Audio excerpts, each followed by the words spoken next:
This video is part of a series of videos on how to cut traditional Chinese and Japanese joinery. The difference between Japanese and Chinese joinery and Western joinery is that there's no screws or nails or glue. The only thing holding the joints together is the shape of the joint and the accuracy to which you cut it. So there's a lot of different Japanese and Chinese joints that you can learn, and I'm going to walk through them one by one and show you exactly how you can cut them.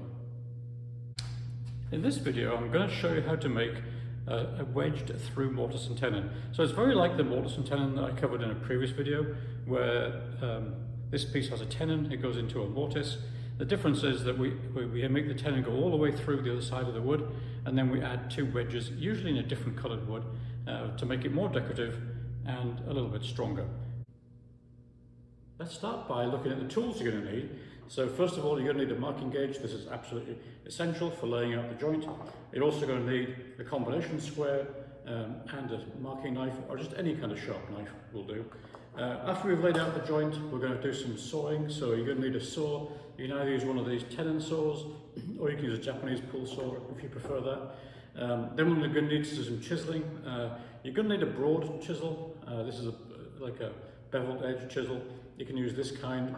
This one's nice and long, which is good for the vertical sort of finishing of the mortise holes.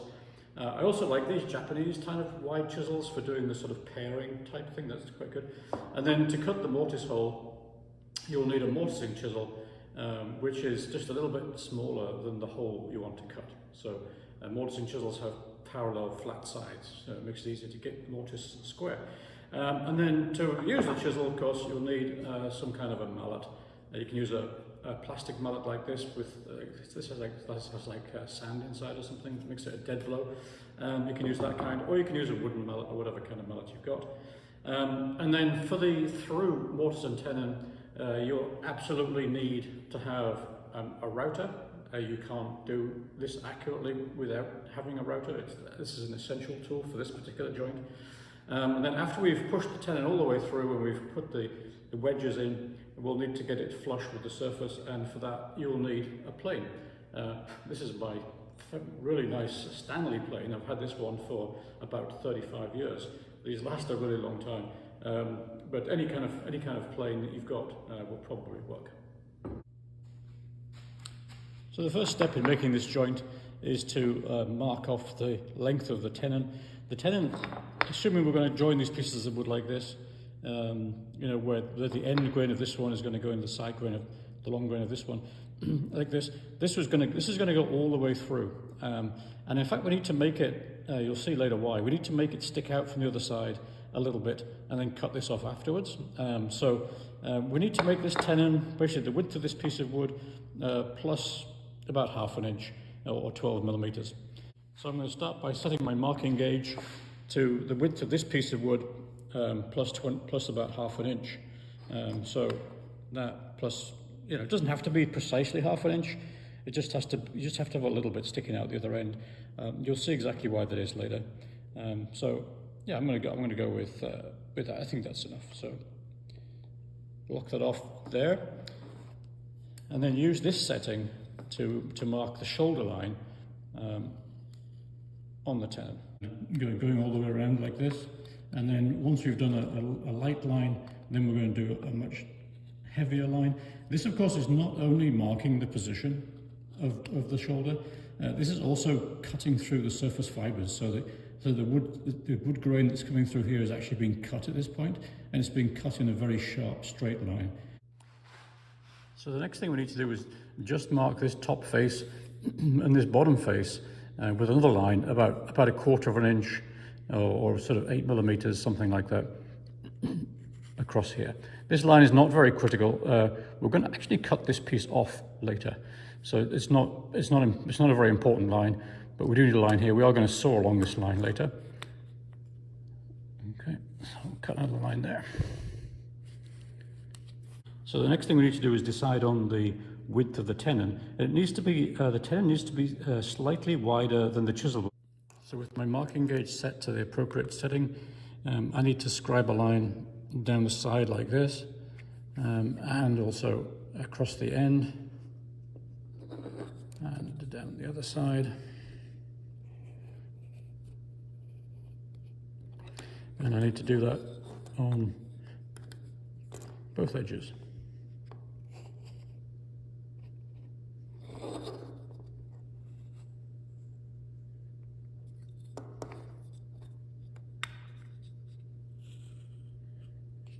Okay, then I'll go over these lines again a bit thicker, make them a little heavier, but just so you can see the way it works. You can see the gap between those two lines is just a little bit less than the width of a little bit more than the width of my chisel. So my chisel is slightly narrower than the width of the tenon. So at this point, your wood should look like this. You should have two lines down the sides with the waste marked. Those sides should be carried across the end of the wood and down the other side. On the front and back face, you should also have another line that's a quarter inch or so from the end. So the next step in making this joint is to cut along these two lines. So this line here, you want to stay away from the line. We want to use a chisel to finalize this line to make it really accurate. So don't saw right up to this line. This line at the end of the wood doesn't matter so much. You can even be quite a bit off on this one. You'll see this end of the wood will eventually get cut off anyway, so this doesn't matter.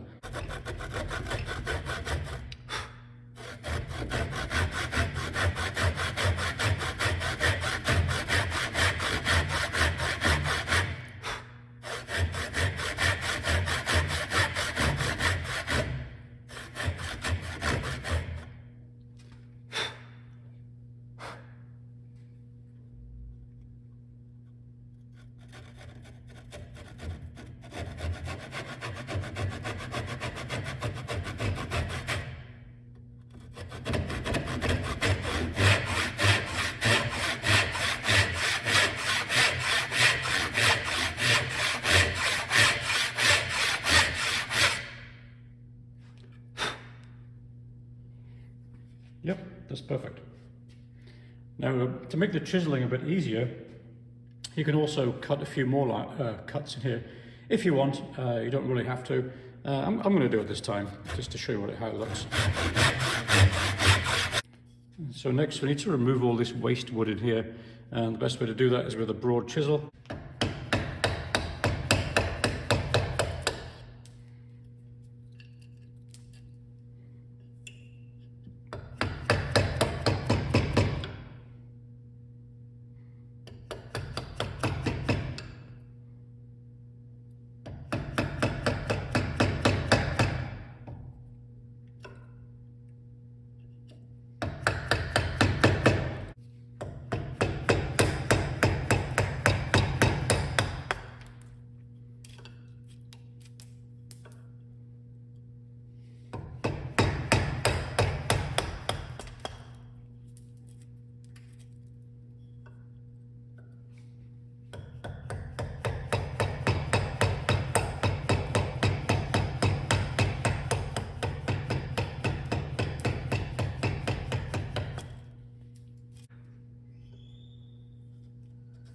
So pare it down as close as you can get to the line without going over it, is the idea.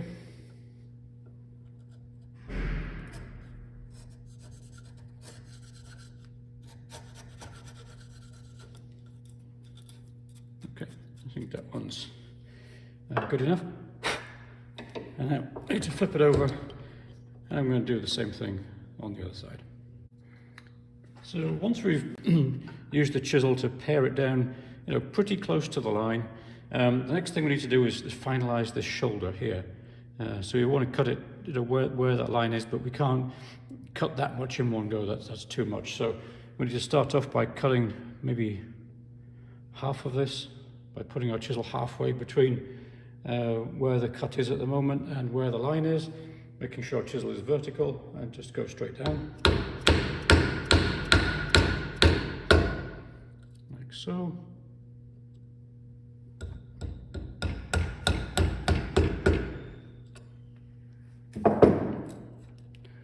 And then now we can actually feel for the line with the edge of the chisel. Okay, we can feel when the chisel drops into the cut that was made by the marking gauge. So we get it right into the line, vertical.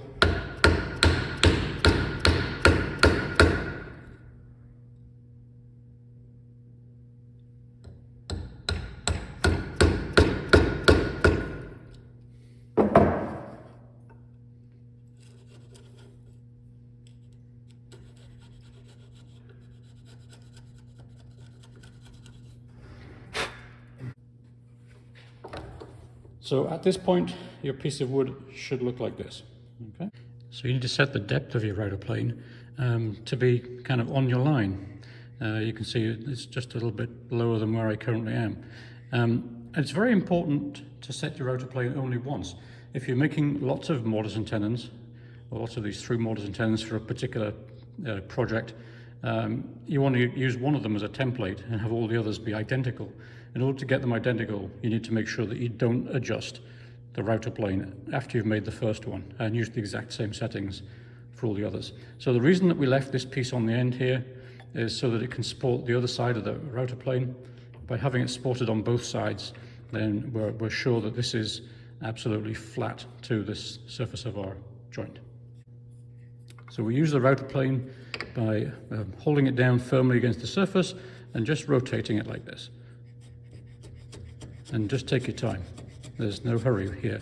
It's about accuracy. It's not about speed. If you find that it's a little too thick, like you can't easily cut off the extra wood, then you just need to get your chisel out and do a little more paring, just to get it to where it needs to be. Actually, this one feels a little thick to me. I think I'll get my chisel and I'll do a little bit of paring here. And don't go all the way through. Don't cut this edge like this. Make sure that you turn your router plane around and tackle this edge from the other side like this. Need to take this off with a chisel.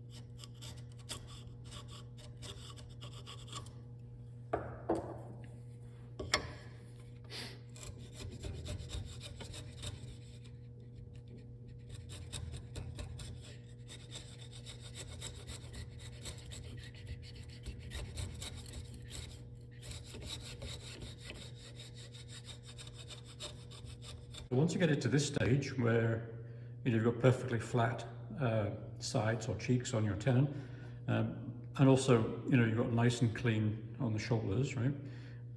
You can do a little bit of cleanup. I can see I might be needing to do a little bit more cleanup right here, but that's fine. I can just clean it up slightly with the chisel.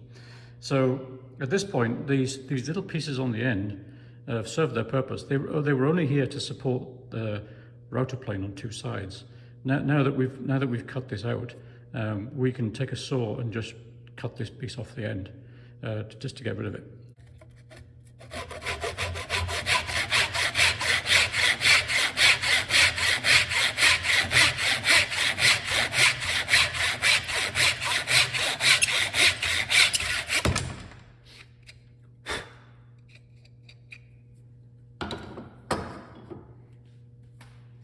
So you can leave the mortise, you can leave the tenon at this point. You can say that's done if you want, or you can also cut some shoulders into here.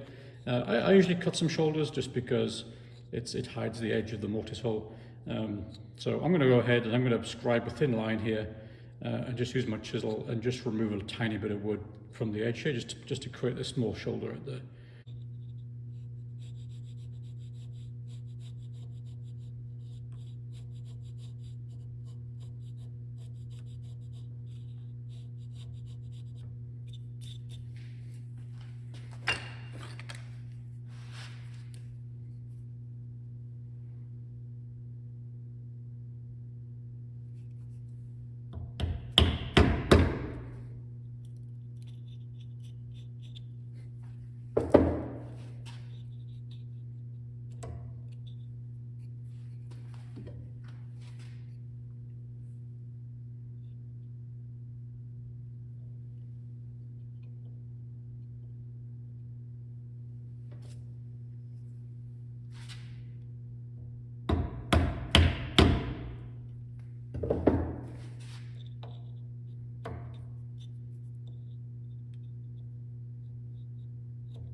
So we're going to start cutting the mortise by placing the tenon over the mortise like this, and then getting the flat side of our knife against the tenon, and then just making a mark. It just needs to be a mark, and then make sure we don't move the tenon at all. Go on the other side, flat knife against the side of the tenon, and mark on the other side. So now we have two little tiny knife marks here. They need to be knife marks, not pencil marks, because we need to be able to drop our knife into that mark later. Okay, next step is to mark the shoulders in between those two lines. So to do that, we clamp our wood like this in the vise.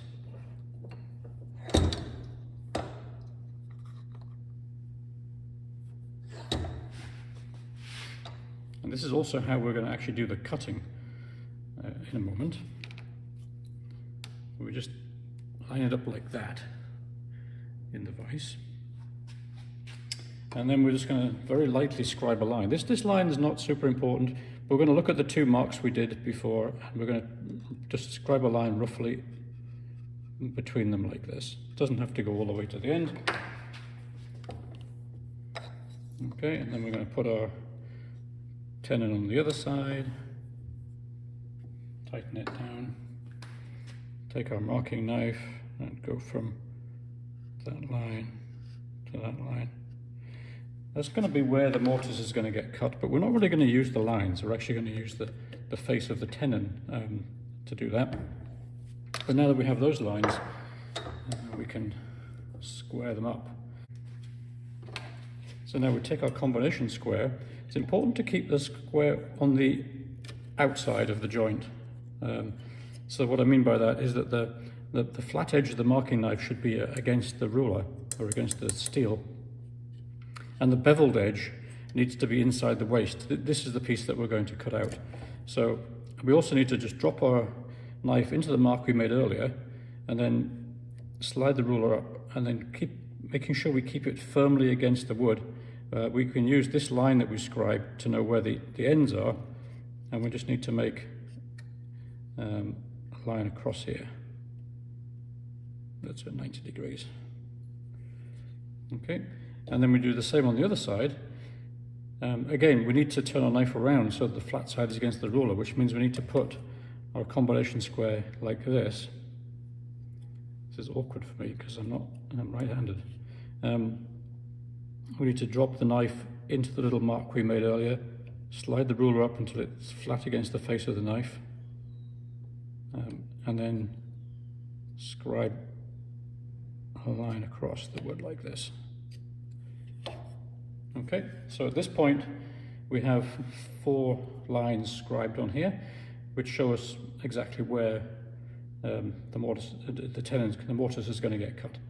Okay, now the next thing we need to do is we need to take these lines that we drew at the ends of the mortise hole, and we need to transfer them onto the other side of the wood. And we need to do that very precisely, because otherwise our through mortise and tenon is not going to look pretty when it's done. This line and this line have to be at exactly the same spot on the far side.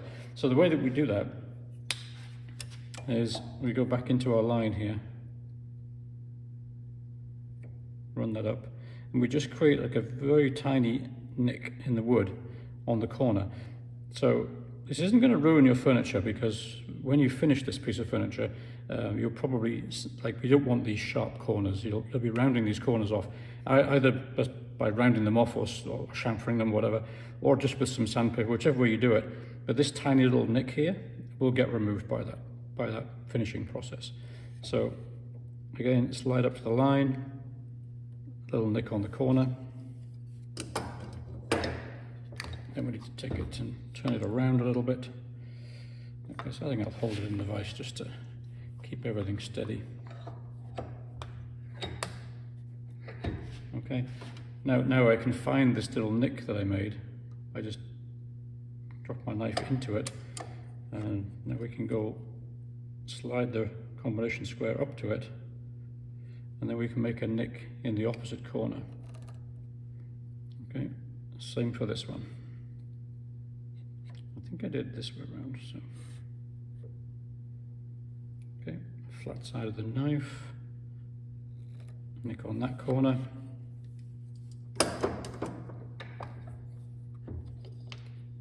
And then for this one, we're gonna need to know roughly where the mortise hole is going to be. So we're going to need to put that in the vise. Doesn't need to be very tight. We just need to look at these two nicks and scribe a light line here, roughly in between them, just so we know where that is roughly. Okay, and then we can transfer this to the other side. Actually, I can't see the little nicks. Okay, well, I can see the other line.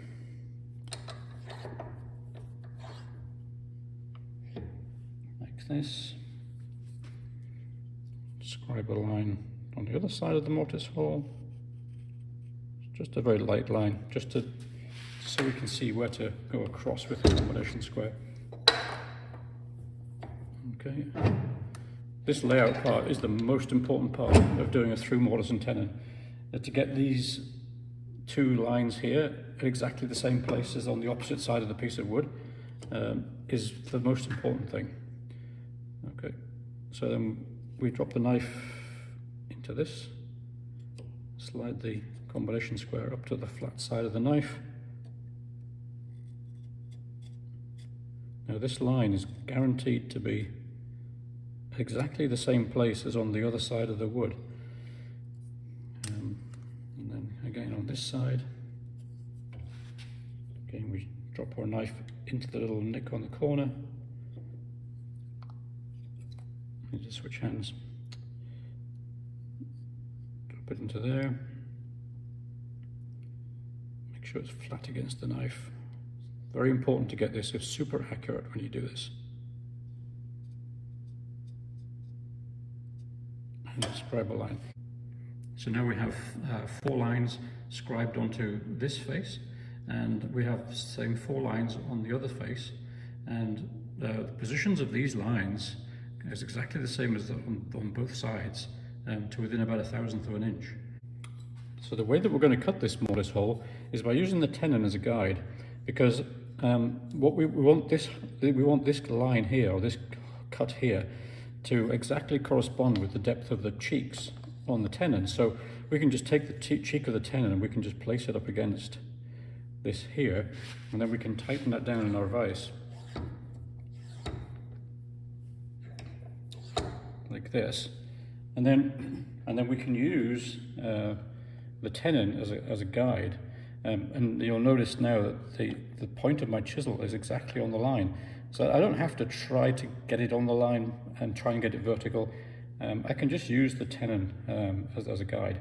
So I cut this down to this length, and now you can see that if I put my chisel up against it, I'm going to be able to drive my chisel down far enough to get at least halfway inside this other piece of wood. That's what I need from my template. This piece here, which is our tenon, is being used as a template. We're going to basically run the chisel vertically down it, but we don't want to go all the way to the line. We want to leave a little gap like this. So we need to run it almost to the line. This is why the chisel needs to be a little bit smaller than the width of the mortise hole. So we're going to have it like this. We're going to use our tenon as a guide for being vertical. We're going to position it a little bit away from the line like this, maybe 1/16th of an inch. So starting with a fairly shallow cut to begin with. And as you can see, I'm going to need it to be a little bit tighter in my vise.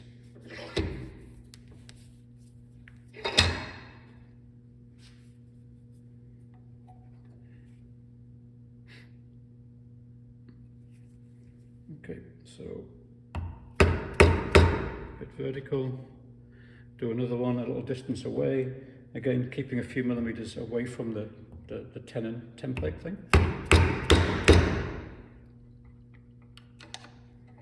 Okay, and just turn it around, hold it like this.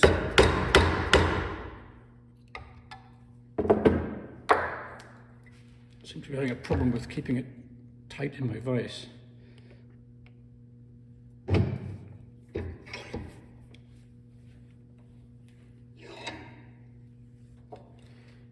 Okay, and we're going remove this little piece of wood here. Okay, once we've got a little space behind it, now we can put the flat side of our chisel here. We can have our chisel vertical, a few millimeters away from our tenon. Then we can chop down. Then we can remove this piece of wood like this. Okay. And then we can just do it again. And we'll just keep going doing this all the way down until we get to the end of the mortise. Okay, so I've gone along with my chisel like this. I've got all the way to the end like this. Now I need to turn my chisel around, and I need to, instead of having my chisel vertical, I'm now going to angle my chisel like this so that the beveled part of my chisel is now vertical, and then I'm going to go back in the other direction.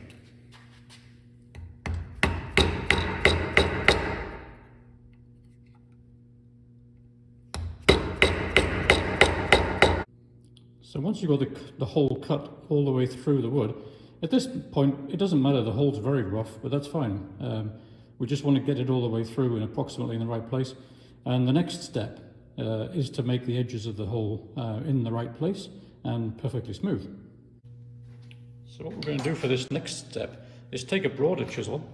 We're going to place it against, this is our tenon, right, in the vise here next to the mortise. We're going to take our broader chisel and we're going to run it down the face of the chisel, so the face of the tenon, and we're going to drive it into the side of the hole to clean it up. If it's too thick, then take it in more than one pass.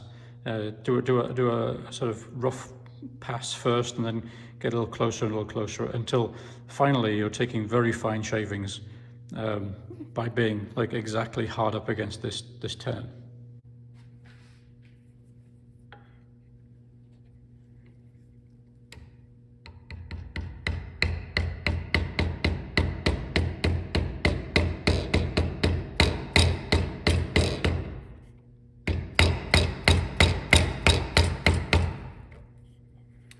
Only go halfway down. You need to do the other side, from the other side. Don't push your chisel all the way out the back, because these are unsupported fibers here. They'll just break. So at this stage, the two sides should be very flat and very clean, and they should join up from one side to the other. If they don't, you can take a look at them. If you see little bits of wood in there, you can obviously just go back and clean them up slightly. I didn't do the ends yet, so the ends are still a bit of a mess, so that's okay. But at this point, you can actually try the mortise. It should fit snugly in like this, and it should be on both sides the same. Fits in with just a little bit of friction. This is perfect. Okay, so the next thing we need to do is finalize the width by cutting up to these two lines.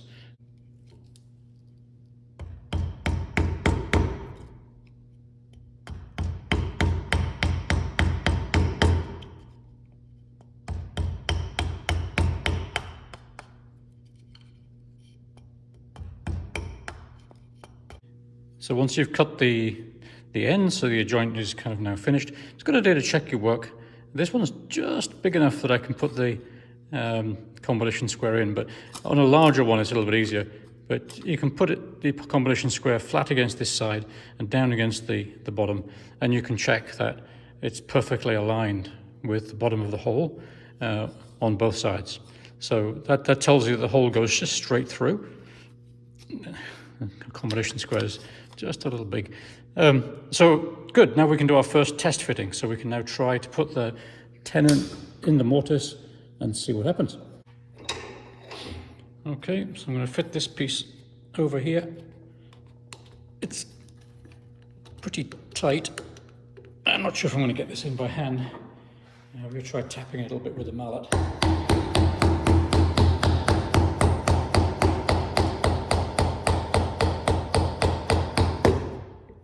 It's coming out the other side.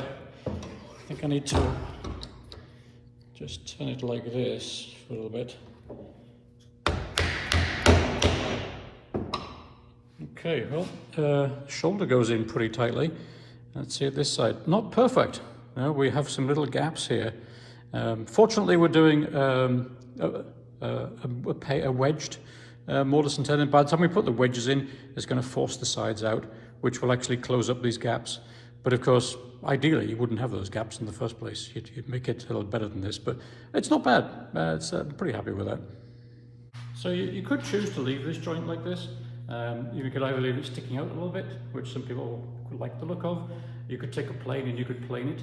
And in fact, by planing it, it would separate these fibers slightly, and it would actually cause it to fill the small gaps at the ends. So that would be an option. You can also leave it sticking out, and you can chamfer these edges. Some people like that look. For this video, I said I was going to do a wedged through mortise and tenon. So I'm going to actually make some wedges and then hammer some wedges in here, which will spread the tenon a little bit and make it so that this can never be removed, so this joint becomes permanent. Clearly, no glue is required here. I would need a mallet or something to get this apart. I'd have to bang it to open it up. I'm going to do that now so that I can make some cuts in here, make some wedges, and then finish this joint. So now we're going to finish off this joint by installing some wedges, and we're going to use a saw and make a cut down here to put the wedge into. But there is a danger, of course, that when you hammer the wedge in, what will happen is the wood will continue to split down here. So as well as sawing a groove here, we're also going to make a small hole at the bottom, which will just make sure that the split doesn't continue further down. And I'm going to mark the position of where I'm going to saw with the marking gauge. You can make it any size you like. I typically like my wedges to be so that it divides this tenon into thirds approximately. So I've set my marking gauge to what I think is about a third, and I'm just going to mark a line.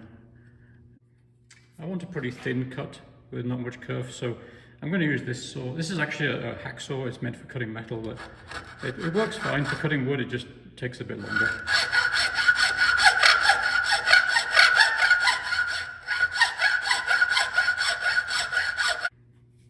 Okay, next I'm going to drill a very small hole at the end of these cuts, just to prevent, when I hammer the wedges in, I don't want the wood to split at this point and like split all the way down. So we can prevent the splitting by drilling a small hole here. Of course, if you want to do this entirely by hand, you can use a brace drill. I actually do have one, but I don't know where it is. I haven't used it for many years. But I'm going to use a power tool for this, for the drilling the hole. It's so fast with a power tool.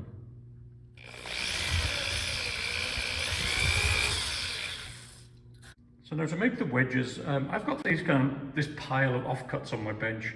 These are just little bits of wood that are left over from like other projects, and I typically use these to cut the wedges. And I keep these dark coloured woods especially because the wedges look better when you cut them out of a different coloured wood.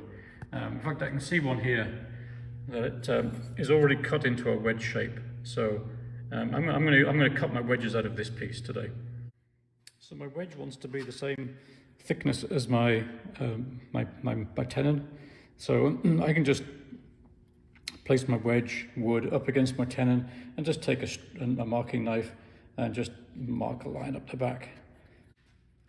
So once you've cut your wedges, you want to make sure that they're actually going to fit inside of the mortise hole. So this one is a little tight, but that's about the right size.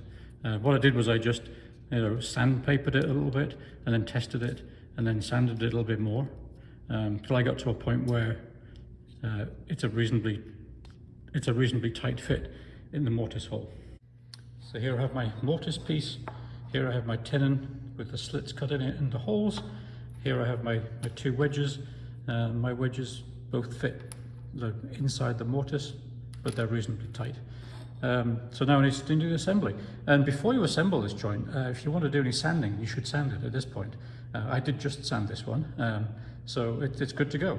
So I need to put this in here.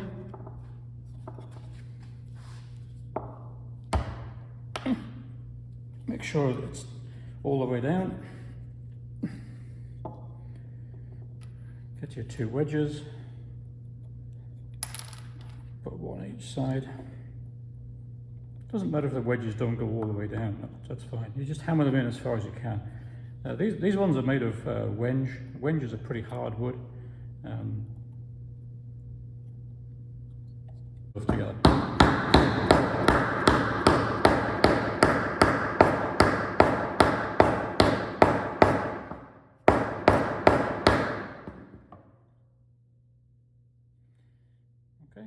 At this point, this joint is never coming apart again.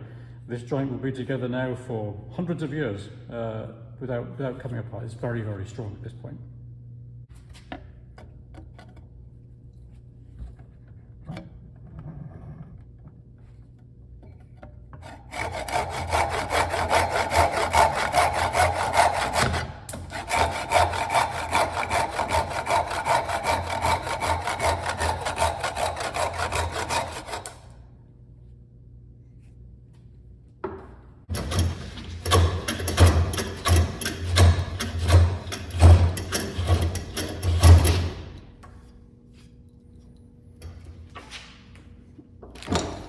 Okay, that completes the through mortise and tenon with the wedges.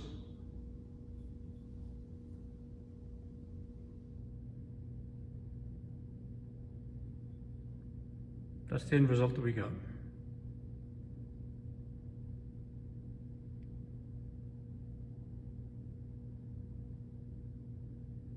So that was the wedged through mortise and tenon joint.